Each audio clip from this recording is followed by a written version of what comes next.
Let the meltdown begin. MMA Meltdown on the Fight Network. Let's do this thing. I am Gabriel Morency. Let's rock and roll. We got a new format for you this week, and from here on after, we've shortened the show to 30 minutes, but sometimes less is more. We still got the kick-ass videos of the week, and I can't wait to get to the videos of the week this week. They're awesome. They're off the hook, and they're actually somewhat heartbreaking as well. There was nothing heartbreaking about the card in Germany this past weekend. We absolutely dominated the ticket. We went 10-2 with our selections. We didn't do quite as well with the Brazilian ticket on Saturday night, but nevertheless, it was a very profitable Saturday morning, afternoon, evening, and night. It was a freaking marathon.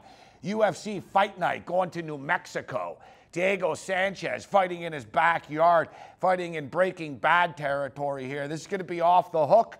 We're looking forward to this fight night, and who better to break it down with us than Joey Oddessa, the premier combat sport odds maker in the business, will join me from Costa Rica. We'll crunch the numbers, and you know what, we'll be able to hit a couple of fights with Oddessa, and we'll get Joey's thoughts on Daniel Cormier versus Jon Jones. We told you last week that there's already a number out there. Jon Jones would be a -170 favorite if he fights Daniel Cormier, which, if you're one of the many, many people out there who believe that Jon Jones is scared of Alexander Gustafsson, and you guys know, I'm not Jon Jones' biggest backer. I think he's a prima donna, but he brings the backlash upon himself. It's like the little boy that cried wolf. So when he's really not in the wrong, like he's not in the wrong now, he's still going to get attacked. And the fact of the matter is, Cormier's a tougher fight than Gustafsson. So you can't say Jon Jones is scared of anything, even though Gustafsson and Gustafsson backers are saying exactly that. We'll get Odessa's thoughts on that and so much more of videos of the week. MMA Meltdown on the Fight Network.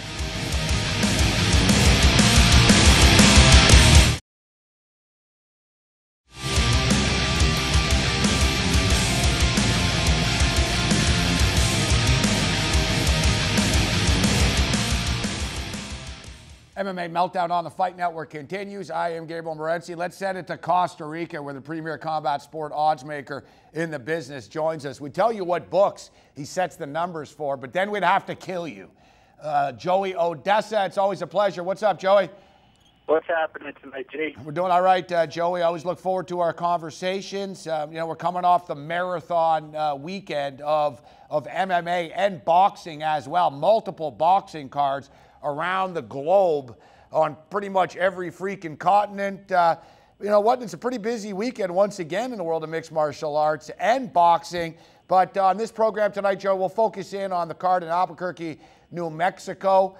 I see a couple of spots. You know, we both had a great week last week with the selections, and I see a couple of interesting spots this week. But before we get to the fight night, just this Jon Jones stuff. And I said off the top of the program, Joey, and I'm not Jon Jones' biggest defender or anything like that.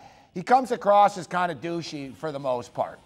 And, you know, he is the best fighter in the world. I don't think that's even debatable right now. He's the best fighter in the world, but I don't think he thinks he gets enough respect from the public. I don't think that he thinks he gets enough respect from the UFC, or that he's glorified enough as being the best and being some sort of superstar. And I think that he sort of likes these little controversies around him. But at the same point in time, I think this controversy is somewhat unfair, and people are stating that he's ducking Gustafsson by saying that he'd prefer to fight Daniel Cormier, because I agree with your assessment, Joey. Daniel Cormier can beat Jon Jones. Jon Jones probably beats Gustafsson in a rematch, and the numbers speak for themselves. Like you said last week to us, that Jon Jones is -170 against Cormier. What would Jon Jones be against Gustafsson in a rematch? I got to believe in the -350 range. Yeah, well, right now, I mean, there's some monopoly numbers out there, and I see 3-1.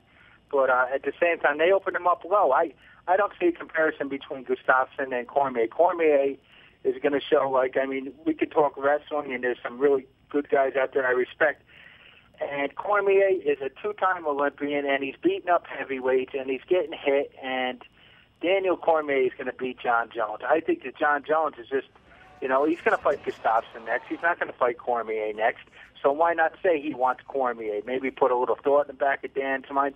Jon Jones is a lot of things, and he's young, and he's going to make some mistakes, but he does have a brother, in the NFL. He's got some professionals around him that are in his ear. I mean, he's made some mistakes in the past.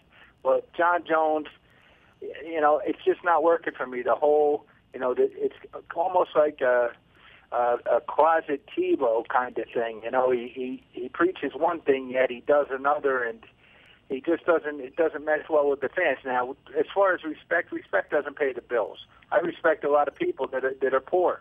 Yeah, Joey, but you look and, the public, they don't adore him. Like, he's not that popular, really. For a fighter, he could be much more popular than he is. I don't think I don't think you can debate that. He could be bigger, but like you said, he sort of brings it upon himself with his actions. So then when he shouldn't be being called out, but the UFC seems to like to set him up, Joey.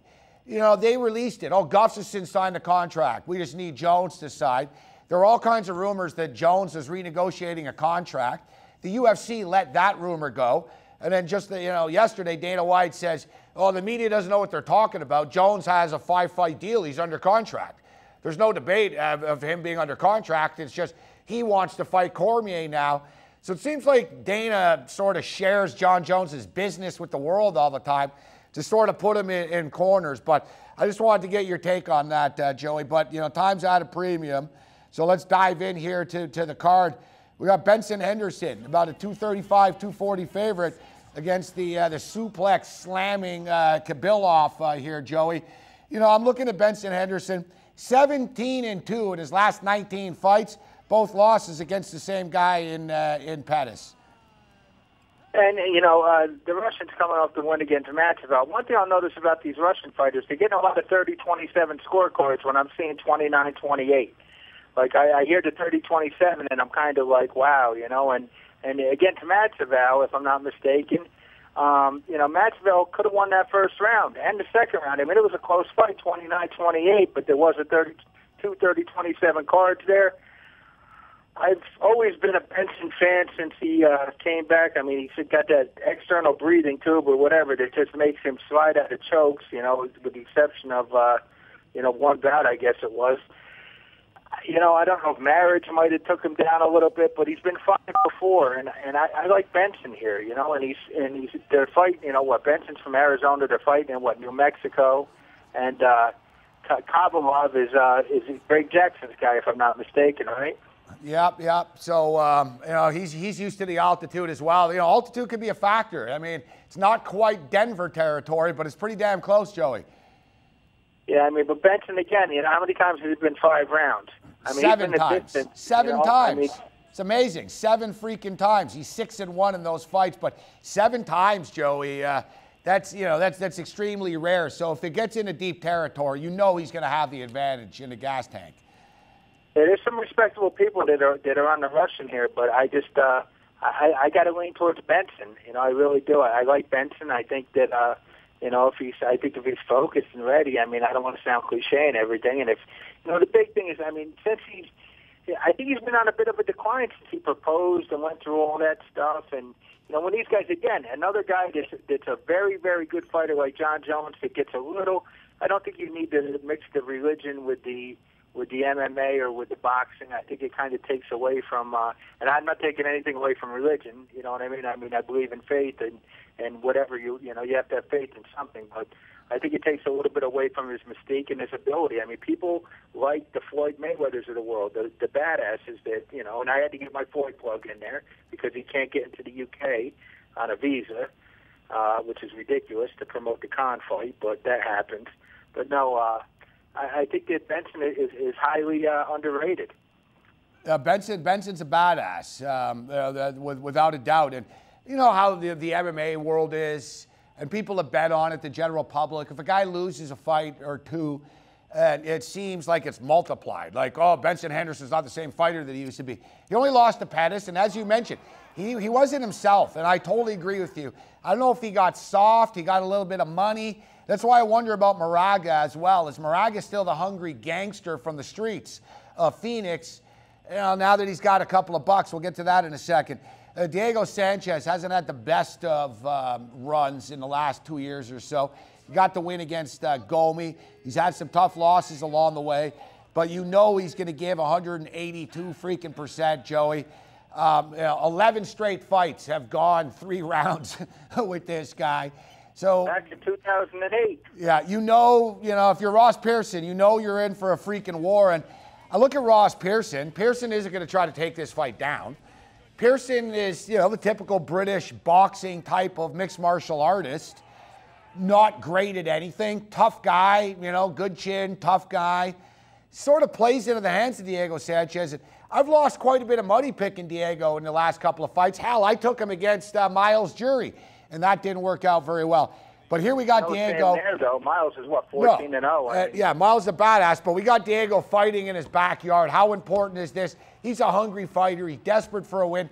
Pearson hasn't fought in a while, and even though that was a no contest against Melvin, he was getting killed in that fight. Yeah, and plus you don't know he's going to bounce back from that. That was, in October 2013? And before that, let's look who he's matched up against. Ryan Couture. We've seen Couture get some gifts. Soteropoulos. Cub Swanson, no shame there, but he got knocked out there. Junior Sonico, he beat him. Barboza, no real shame there. Spencer Fisher lost to Cole Miller. Beat a lot of European, one-dimensional guys that weren't really great at any one thing. Diego is the first Ultimate Fighter winner. He's got some, he's a little long in the tooth there, but he's 24-7. He's been a decision. And I tell you what, that crowd's going to be crazy. And you notice Diego's got, he's nothing but heart. And he does not want to lose at home. Nobody wants to lose, period. He's going to be in Albuquerque. That crowd's going to be outrageous. Hopefully it affects the judges, because when I'm taking plus 150, plus 160 on Diego at home against the Brit, I'm liking that. Where was Ross Pearson years ago? He got beat. He had 3 losses coming into the UFC. Joey Oddessa with us. All right, Joey, time has just flown by here, so we got to wrap it up quickly. Dodson Moraga. We got your boy Eve Edwards on the card. Perez and Caraway. I'm not a big Caraway guy, but I think this is a winnable fight for Caraway. But in 30 seconds here, Joey, Dodson is the number 2 high at minus 400. They fought in Nemesis in 2011. Dodson won. Moraga's gotten better since then. Kind of humbled in the championship loss to Johnson. What do you make of that one? We got to let you go after that. He had a good bounce-back fight against a real tough fighter in Dustin Ortiz. Dodson might, 3 rounds, Dodson might just be too agile, too quick for him. Moraga's got to rough him up and, get, quote, gangster on him. But, Moraga's done it before. It's not an unwinnable fight for him, without a question of a doubt. For me, it's Moraga or a pass. I'm not going to lay that big of a number on John Dodson. 6 guys have beaten Dodson before. I'm in agreement with you. I can't lay that number, and I like where you're going. I agree. I like Benson Henderson, and I will take Diego Sanchez as the home dog, literally and figuratively. Joey Oddessa, follow him on Twitter at MMA Odds, and don't forget we break down all the preliminary fights and everything else in between on SiriusXM channel 167 every Tuesday night at 10 o'clock Eastern. You can listen for free, SiriusXM.ca. Always a pleasure, Joey. And my pleasure. Miguel Cotto. Joey says Miguel Cotto on the way out, and I don't think he means Miguel Cotto is going to lose. Oddessa likes Cotto. We come back with our videos of the week.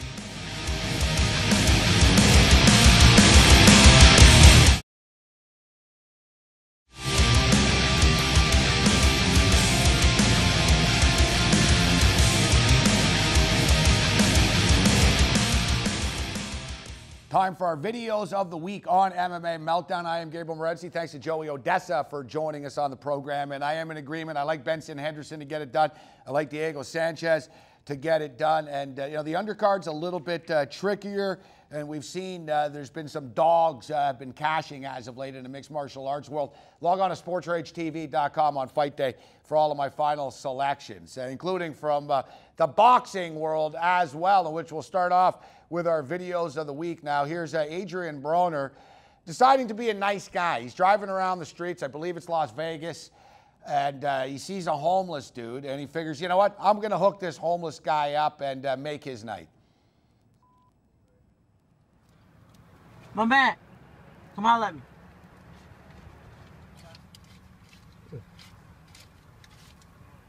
It's $1,000. Pick up $1,000. Do something with it nice, man. Are you serious? Yeah. Are you kidding me, man? Go ahead, man. Are you kidding me? Go ahead, brother. You ain't are you me, dude? I'm serious, man. Are you hitting me, dude. Go ahead, man. God bless you, dude. Here you go, my man. Peace. Thank you, man. Peace. Thank you, man. No problem. God bless you so much. All right. Thank you, man. You don't know how much it means. Kind of just warms your heart, doesn't it? To see such a nice deed that has been done.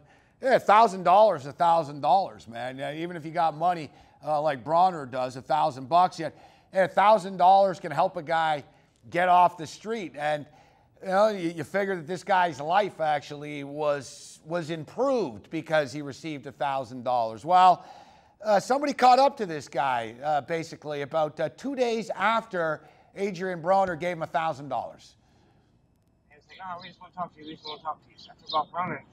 I had my backpack, and they hurried up, came up, and he caught me in the back. The other dude was kicking me in the back, and he sucker punched me in the back of the head, and he got me in the eye. And I held on to my backpack for dear life, man. I was trying to hold on to it. And I was running me around like a rag doll, because I would not let go of my backpack, man. And the backpack straps ripped off of it, man. And it took off. And when it took off, it was tossing the backpack back and forth, just 3 or 4 of them. I guess I got concussed because when I was running after him, I tried to catch up with him. I kept falling down and busting my shit up. I kept falling down on my face. I couldn't. I was woozy. But yeah, I didn't even spend $20, $30 on it, man. That's $950 something. And I had an interview to go get an apartment and everything. The dude spent $30 of the money only. Word got out on the street. People saw the video and they robbed him. Look at his face, man. This guy's life just sucks. You know, if my life didn't suck and I wasn't poor, I'd send you some money, dude. But, you know, I'm not picking enough winners. I'm just not picking enough winners. We did well, you know, a couple of more cards and maybe, but this poor bastard, he would have been better off if he never would have freaking met Adrian Bronner. Look at this guy's face right now. His face looks worse now than if he would have fought Adrian Bronner. And Adrian, come on, dude. I know you got to get back out there, find this guy. This time, give him $2,000 and give him some boxing lessons or something so he can fend off people. It's a sick world, huh? It's a sick world. You know, good job robbing the homeless guy, people. All right, a lot of crazy stuff happens on the streets, including steel chair death matches. Oh my God! Whoa! Oh! I'll be cutting this. Oh! I told you. Yo, me doing the same thing. Espérate,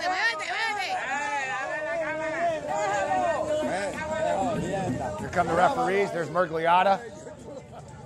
This is my favorite part. So you think it's over. No, it's back. They're sort of back, but I like this. Like an MMA fight, they go back to position. All right, I was in guard. You were in mount. They went back to position. The guy with the canes reffing things. All right, hey, you were on your back. You know, I love today's society. People are more interested in filming it than stopping it. And a good thing you do, because you know, we got to get some videos in a week here. We've often showed you videos of young phenom kids, normally from Thailand and stuff, hitting a bag and kickboxing and Muay Thai and you name it, man. There's a bunch of little monster kids out there. They're going to be kicking some serious ass in some years. But here's the other end of the spectrum, boxing granny.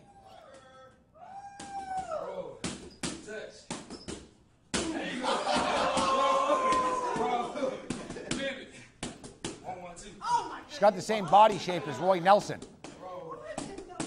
Sort of leaning forward there, you know.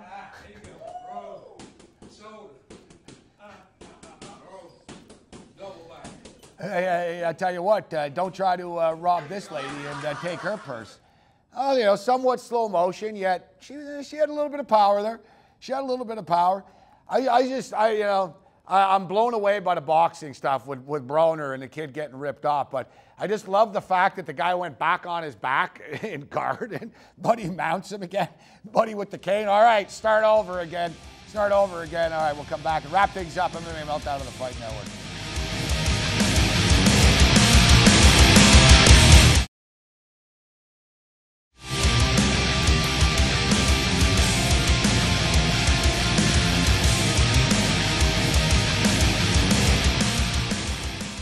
Well, that about wraps it up. Thanks to everybody here at the Fight Network. Shout out to Joey Oddessa for joining us. And as I stated earlier, you can follow Joey on Twitter at MMA Odds. No one's better in the business in combat sports odds making than Joey Bagels, aka Joey Oddessa.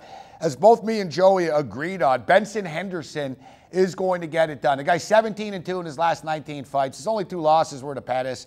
But Henderson is talking about how this is the biggest fight of his career. He understands he has some work to do before they're going to give him another shot at a championship belt, and it starts here against the suplex monster machine.